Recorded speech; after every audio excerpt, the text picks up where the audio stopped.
আসসালামু আলাইকুম রহমতুল্লাহি বরকাতুহু। আলহামদুলিল্লাহি রবিল আলমিন ওয়াল আকিবাতুল লিল মুত্তাকিন, আম্মা বাদ। সম্মানিত দিদি ভাই প্রশ্ন করেছেন, মৃত্যুর পরে আমাদের ভালো আমল, সৎ আমল এবং খারাপ আমল ইত্যাদি সম্পর্কে, নেক আমল সম্পর্কে জিজ্ঞাসিত হব।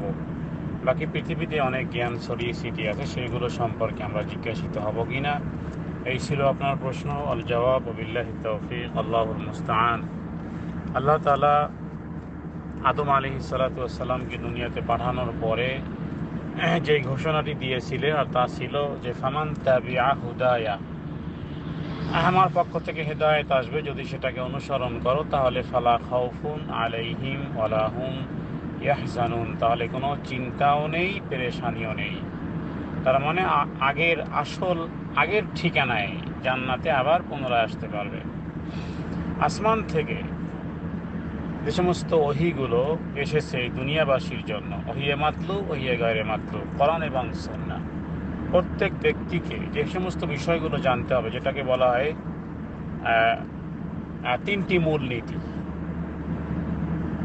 উসুলে সালাসা, মানে প্রত্যেক ব্যক্তিকে এই সমস্ত বিষয়গুলো, এই উসুলে সালাসা মানে তিনটি বিষয়, যেটাকে বলা যেতে পারে যে কোরআন এবং বিশুদ্ধ সুন্নতের আলোকে ইসলামী আকিদা বা মৌলিক ধর্ম বিশ্বাস। দেখুন, আমরা যে বলি সহি আকিদা, সহি আকিদাটা কি? এটা একটা ইন্টারনালি বিশ্বাসের নাম, আমল নয়। কিন্তু মানুষ জান্নাতে জাহান্নামে যাবে এই বিশ্বাসের ভিত্তিতে, আমলের ভিত্তিতে নয়। কথাটি আমি আবারও রিপিট করি, মানুষ জান্নাতে এবং জাহান্নামে যাবে তার মৌলিক বিশ্বাসের উপর নির্ভর করে, আমলের উপর নয়। তবে এটা আমলকে ছোট করা নয়, বরং আমল তো আপনি তখনই করবেন যখন আপনার বিশ্বাস যত পাকা হবে। তো এই কারণে এটাকে আকিদাতুল ইসলামিয়া মিনাল কিতাবি ওয়াস সুন্নাতি সাহিহা বলা যায়। যে সমস্ত বিষয় সম্পর্কে জানতে হবে, তাওহীদ, শিরক, তাওয়াসসুল, কানেক্টিভিটি, সুন্নাহ এবং বেদা ইত্যাদি, তার মানে মৌলিক ধর্মীয় বিশ্বাস সম্পর্কে প্রত্যেক ব্যক্তিকে জানতে হবে, যা নাকি প্রত্যেক ব্যক্তির প্রশ্নপত্র কিন্তু এক। কবরে রাখার পরে তাকে যে প্রশ্নগুলো করা হবে, সেই প্রশ্ন তো আমরা জানি তিনটি প্রশ্ন, আসলে তো চারটি প্রশ্ন। কবরে মূলত প্রশ্ন হবে কয়টি? চারটি।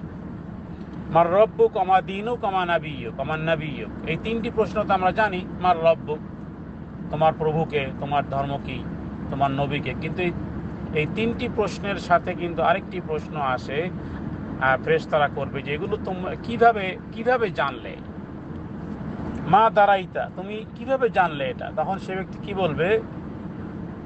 যে নাতলু কিতাব আল্লাহ, আল্লাহ তাআলার কিতাবে আমরা পড়েছি। তো এখন তাহলে টোটালি হলো চারটি প্রশ্ন। এখন উসুলে সালাসা যেটি মূলত আসলে প্রত্যেক ব্যক্তির যেই কমন প্রশ্ন, সেটি হলো তার রব সম্পর্কে জানা, দ্বীন সম্পর্কে জানা এবং রিসালাত সম্পর্কে জানা, তাওহীদ সম্পর্কে জানা। তার মানে রব সম্পর্কে জানা। মার রব্বুক মানে কি? তাওহীদ সম্পর্কে জানা। তাহলে তাওহীদের জ্ঞান প্রত্যেক ব্যক্তির থাকতে হবে। তারপরে রিসালাত সম্পর্কে, রাসূলুল্লাহ সাল্লাল্লাহু আলাইহি সাল্লাম সম্পর্কে, তার মানে নবীজি যখন সম্পর্কে জানলে তাহলেই বেদা এবং সুন্নাহ জানতে হবে। কারণ রাসূলুল্লাহ সাল্লাল্লাহু আলাইহি সাল্লামের সুন্নাতের আদলেই ওই রকমের রূপ ধরে আসবে বেদা। অনুরূপভাবে তাওহীদের বিপরীত আসবে শিরক। অতএব রব সম্পর্কে জানা মানেই হলো তাওহীদ সম্পর্কে, যে কিতে আমার তাওহীদ হয় আর কিসে শিরক হয়। তাহলে আমার রব্বুক হয়ে গেল। তারপরে আমার নাবিয়্যুক, নবী সম্পর্কে, তার মানে আমাকে জানতে হবে যে কোনটা বেদা কোনটা সুন্নাহ। আর তারপরে হলো দ্বীন সম্পর্কে, দ্বীনের কমন বিষয়। এখন বিষয় থাকে যে পৃথিবীতে আরো অনেক ধরনের জ্ঞান আছে, কিন্তু সে সমস্ত জ্ঞানগুলো মূলত আসলে আমরা দেখব যে কোরআন এবং সুন্নাহর আদলে কোনো ব্যক্তি যখন ইসলাম সম্পর্কে জানবে, ইসলামের হুকুম হাকাম সম্পর্কে জানবে, যেমন নাকি ডাক্তারি বিদ্যা কেউ শিখলো, শিক্ষা করলো, রাসূলুল্লাহ সাল্লাল্লাহু আলাইহি ওয়াসাল্লাম বলেছেন খায়রুন নাস মান ইয়ানফাউহুম লিন-নাস। তো এই হাদিসের মাধ্যমে জনগণের সেবা হয় ইত্যাদি সমস্ত ধরনের বিদ্যা কোনো ব্যক্তি যদি এই উদ্দেশ্যে শিক্ষা করে, তাহলে তার ডাক্তারি বিদ্যায় সেও সওয়াব লাভে ধন্য হবে। কারণ রাসূলুল্লাহ সাল্লাল্লাহু আলাইহি ওয়াসাল্লাম বলেছেন মানুষের মধ্যে উত্তম হলো ওই ব্যক্তি যার মাধ্যমে মানুষ উপকৃত হয়। খায়রুন নাস মান ইয়ানফাউহুম লিন-নাস। তাহলে এবার বলেন, আপনি যেই ধরনের বিদ্যায় আপনি শিক্ষা করেন না কেন, সেই বিদ্যা দ্বারা যদি মানুষের সাথে কানেক্টিভিটি করতে পারেন, আপনি connected to the world people, সমস্ত পৃথিবীর মানুষের সাথে সম্পর্ক করতে পারেন যেই বিদ্যার মাধ্যমে, চাই সেটি যেই ধরনের বিদ্যাই হোক না কেন, যদি এই উদ্দেশ্য থাকে তাহলে সেই বিদ্যার মধ্যেও সওয়াব আছে। তবে মনে রাখতে হবে যে সবচেয়ে যেই সমস্ত কমন যেই প্রশ্নগুলো, সেই প্রশ্নের বিদ্যাই সর্বপ্রথম মানুষকে শিখতে হবে। কারণ আল্লাহ তাআলা একেবারে আদি পিতা আদম আলাইহিস সালাম থেকে শুরু করে মুহাম্মদ রাসূলুল্লাহ সাল্লাল্লাহু আলাইহি সাল্লাম পর্যন্ত সমস্ত নবীদেরকে সেই ক্যাটাগরির মধ্যেই পাঠিয়েছেন।